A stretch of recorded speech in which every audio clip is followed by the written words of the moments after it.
সেই মানুষটা শুধু এক নম্বর হতে চায়। তারা যে কোনো কাজে চরম উৎকর্ষতা অর্জন করতে চায়, তারা অন্যদের ছাড়িয়ে যেতে চায়। আমি শুধু আমার কোম্পানির প্রোগ্রামার হতে চাই না, আমি এই কোম্পানির শীর্ষস্থানীয় প্রোগ্রামার হতে চাই। আমি শুধু এই ক্লাসের ছাত্রই হতে চাই না, আমি এক নম্বর হতে চাই। আমি শুধু এসএটি পরীক্ষায় বেশি নম্বর পেতে চাই না, আমি সর্বোচ্চ নম্বর পেতে চাই। আমি শুধু বাস্কেটবল খেলোয়াড় হতে চাই না, আমি এনবিএতে যেতে চাই আর আমি এমভিপি হতে চাই।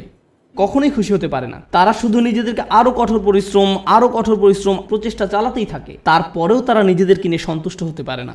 এই ধরনের মানুষরা তাদের কাজে চরম উৎকর্ষ অর্জন করতে সক্ষম হয়।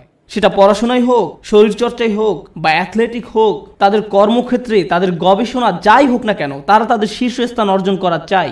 তাদের এক নম্বর হতে হবে। নিজেদের নিয়ে কখনোই খুশি হতে পারে না। তারা নিজেদেরকে কার সাথে তুলনা করে এটা জানা খুব গুরুত্বপূর্ণ।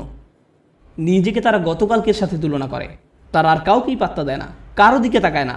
তারা জানে তারা আরো ভালো করতে পারে, তাই তারা কখনোই সন্তুষ্ট হতে পারে না। তারা কখনো কাজ না করে বসে থাকে না। তারা সব সময় বলতে থাকে আমাকে আরো কাজ করতে হবে। অন্য সবাই হয়তো বলবে আপনি সত্যি বিস্ময়কর, কি চমৎকার কাজ করেছেন আপনি, তো তাতে কি, আমি জানি এর চেয়েও ভালো করার ক্ষমতা আমার আছে। তাই তারা মানুষের প্রশংসা, সুনাম কিছুকেই গুরুত্ব দেয় না। যারা ভাবে যে তারা আসলে দারুণ কাজ করছে, কিছুকেই গুরুত্ব দেয় না। তারা চেষ্টা করেই যায়। আর এমন একটা উদাহরণ হলো মাইকেল ফেলপস, ঠিক কিনা? কত মানুষ তার প্রশংসা করেছে সব রেকর্ড ভেঙে ফেলার জন্য।